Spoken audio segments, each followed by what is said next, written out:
Viewers, మనం వచ్చేసి దేవద్రత్ అనేటువంటిది బాల మహాభారత కథలో వచ్చేసి మనము చూడబోతున్నాము.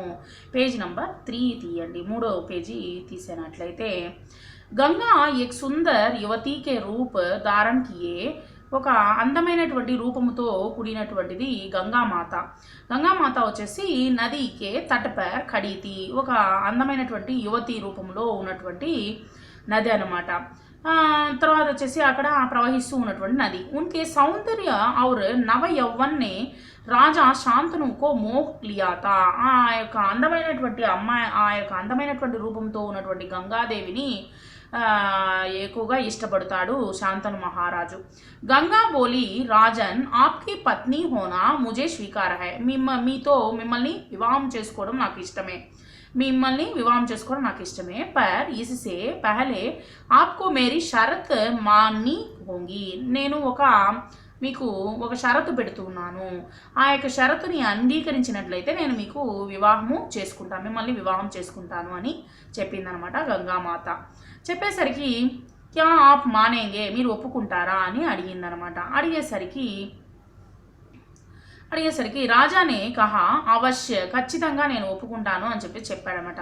రాజా శాంతనునే గంగాకి సారీ షరతే మాన్లీ, ఒప్పుకున్నాడు.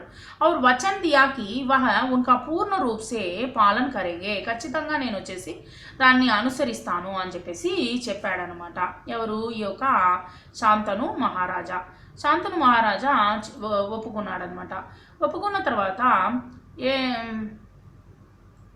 శాంతను మహారాజు అన్నిటికీ షరతులకి ఒప్పుకున్నాడనమాట. ఒప్పుకున్న తర్వాత సమయ పాకర్ గంగా సే శాంతనుకే కై తేజస్వి పుత్ర హుయే, వాళ్ళకు వచ్చేసి చాలామంది కుమారులు జన్మించారు. పరంతు గంగానే ఉనికి జీనే నహీ దియా, ఆ బిడ్డలు పుట్టిన వెంటనే దాన్ని తీసుకెళ్ళి తన యొక్క గంగా నదిలో కలిపేసేదనమాట. సో ఈ విధంగా కొన్ని రోజులు గడిచిందనమాట. గడిచేసరికి అతనికి ఏమీ అర్థమయ్యేది కాదనమాట. ఈ విధంగా కొన్ని రోజులు గడిచింది. అక్కడ పిక్చర్లో చూసినట్లయితే ఆమె వచ్చేసి ఈ యొక్క గంగా నదిలో కలుపుతూ ఉంది పిల్లల్ని. తర్వాత వచ్చేసి అతనికి ఏమీ అర్థం కాలేదు, ఎందుకని ఆమె ఈ విధంగా ఈ యొక్క పిల్లల్ని కలుపుతుందో అర్థం కాలేదు.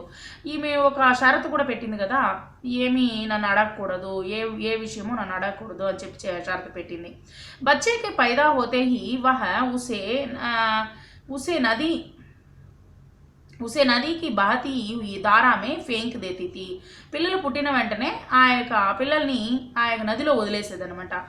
और फिर हंसती मुस्कुराती రాజా శాంతనుకే మహల్ మే ఆ జాతి థీ, నవ్వుతూ మరలా తిరిగి శాంతను మహారాజు యొక్క లోపలికి తన యొక్క రాజ మందిరానికి వచ్చేదనమాట. తనకి ఏమీ అర్థమయ్యేది కాదు ఈ యొక్క శాంతను మహారాజుకి. అజ్ఞాత సుందరీకే ఇస్ వ్యవహార్ సే రాజా శాంతను చకిత్ రాజాతే, ఇప్పుడు ఎవరైనా తను కనినటువంటి పిల్లల్ని ఎవరైనా వచ్చేసి నీళ్ళలో వదులుతారా, ఏమిటి ఈ యొక్క మనిషి చేసేటువంటి పని అనేటువంటిది ఆశ్చర్యంతో కూడినటువంటిది ఆలోచనలో పడ్డాడు.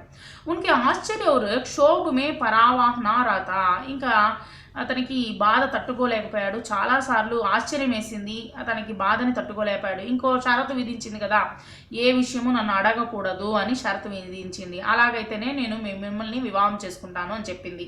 సో అందువల్ల ఏమీ అడగలేదనమాట. శాంతను వచన్ దేచుకైతే ఈస్ కారణ్ మన్ మసోస్కర్ రహజాతే, ఈ విధంగా తన యొక్క మనసుని అట్లాగే కృంగిపోతూ ఉన్నాడు అనమాట ఈ యొక్క శాంతను మహారాజా. ఎందుకని ఈ విధంగా ఎందుకని ఈవిడ వచ్చేసి నీళ్ళలో వదులుతుంది తనకి అర్థం కాలేదనమాట. మనసులో చాలా మదన పడుతూ ఉండేవాడు. సాత్ బచ్చోంకే గంగానే ఇసి భాంతి నదికే దారామే బహాదియా, మొత్తం వచ్చేసి 7 మంది కుమారులను వచ్చేసి గంగా నదిలో వదిలిపెట్టేసింది.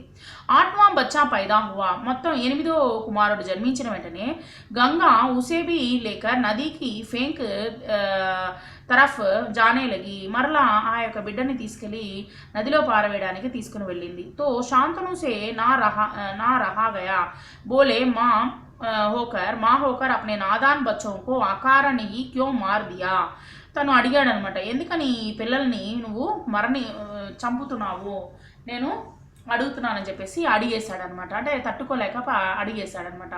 అడిగిన వెంటనే కర్తీ హో యహ గృణిత్ వ్యవహార్ తుమ్హే శోభా నహీ దేతా హై, ఇలాంటి పనులు చేయడము మంచిది కాదు అని చెప్పి అడిగాడనమాట.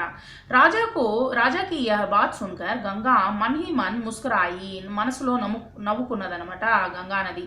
పరంతు క్రోధ్ కా అభినయ్ కర్తీ హుయి బోలి, కోపంతో ఈ విధంగా అనిందనమాట. రాజన్ క్యా ఆప్ అప్నా వచన్ భూల్ గయే హై, మీరు మీ యొక్క నాకు ఇచ్చినటువంటి మాటను మర్చిపోయారు. మాలూమ్ హోతా హై కి ఆప్కే పుత్ర సే హీ మతలబ్ హై, ముజ్సే నహీ, మీకు మీ యొక్క పిల్లల మీదే మీకు ఒక ఆంక్ష ఉన్నది, నా మీద కాదు. ఆప్కే మేరీ క్యా పర్వా హై, ఠీక్ హై పర్ షరత్ కే అనుసార్ మై ఆప్ నహీ టహర్ సక్తి, నేను వచనం ఇచ్చాను కదా మీ దగ్గర ఉండను అని చెప్పేసి, అంటే మీరు కానీ నన్ను కానీ అడిగితే, క్వశ్చన్ కానీ అడిగితే నేను మీ దగ్గర ఉండను అని చెప్పేసి చెప్పింది అనమాట. అందువల్ల అక్కడ నుంచి నేను బయలుదేరుతున్నాను అని చెప్పి చెప్పింది అనమాట. ఆప్కే ఇస్ పుత్రకో మై నదీ మే నహీ ఫేంకుంగి, మీ యొక్క కుమారుణ్ణి నేను నదిలో వదిలిపెట్టను, భయపడవద్దు. ఈస్ అంతిమ బాలకకు మై కుచ్ దిన్ పాలుంగి, నేను కొన్ని రోజులు ఈ యొక్క బిడ్డని పెంచుతాను.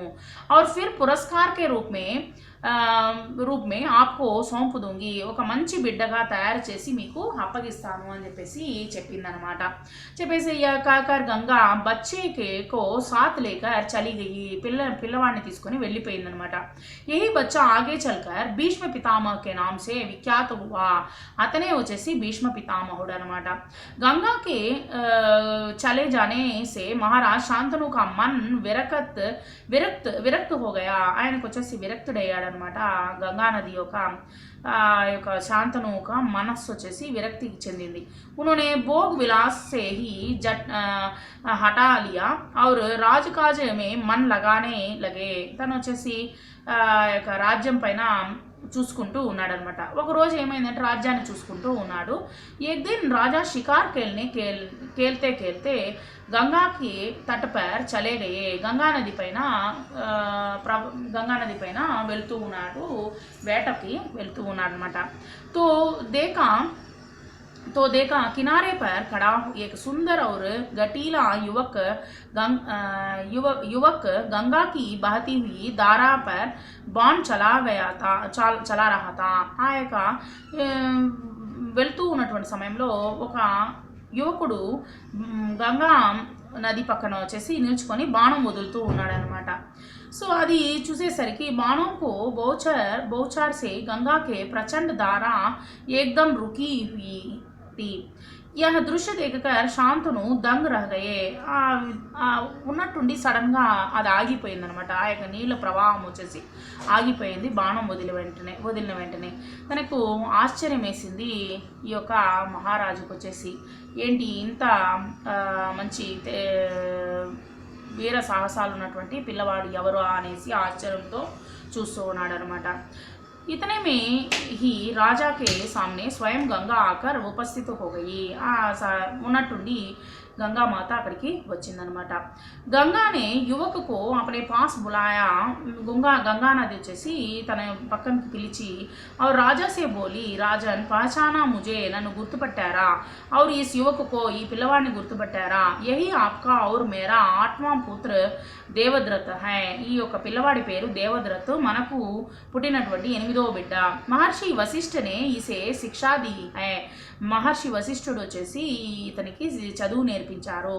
శాస్త్రజ్ఞాన్ నే శుక్రాచార్య और रण कौशल में परशुराम ही इसका ముకాబలా కరా సక్తే హై. ఈ తర్వాత వచ్చేసి శుక్రాచార్యుల వారు మరియు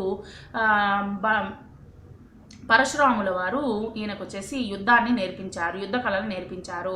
యా జితనా కుశల్ యోద్ధా హై, ఎంత యుద్ధపరుడంటే ఉన్కా ఈ చతుర్ రాజనీతిజ్ఞ బి హై, అదే కాకుండా రాజ్యాన్ని పరిపాలన చేయడంలో కూడా మంచి తెలివితేటలు కలిగినటువంటి వాడు అని చెప్పేసి చెప్పిందనమాట. ఆప్కా పుత్ర, మీ యొక్క కుమారుడు, మై ఆప్కో సౌంప్ రహీ హూ, మీకు అప్పగిస్తున్నాను.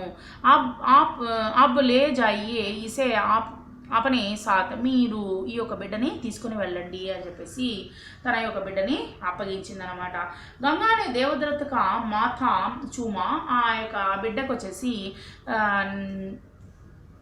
నుదిటి పైన ముద్దు పెట్టి और ఆశీర్వాద్ దేకర్ రాజా కే సాత్ ఉసే విదా కర్ దియా, ఆ యొక్క రాజుతో పాటు తన యొక్క బిడ్డ అయినటువంటి దేవద్రతుని శాంతను మహారాజుకి అప్పగించెను. Thank you very much.